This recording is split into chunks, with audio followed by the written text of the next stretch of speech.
Hi! In front of me is Xiaomi 12 Lite, and today I would like to show you how you can set up app lock on this device.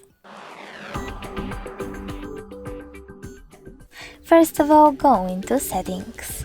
Then you need to scroll down right away and tap on Apps section. Now select App Lock at the bottom and click on Turn On.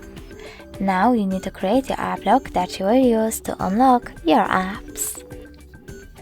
Then repeat it in order to confirm it and tap on Next at the bottom right corner.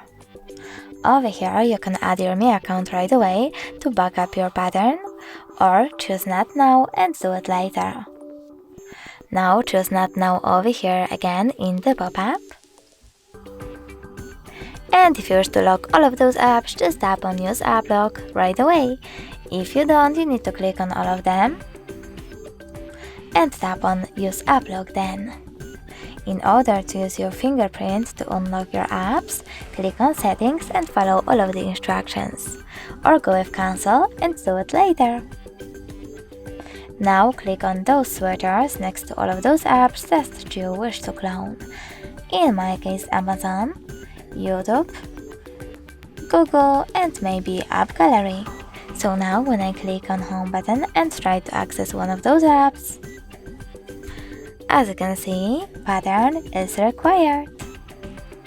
Thanks so much for watching. If you enjoyed this video, leave a like, comment, and subscribe. Bye!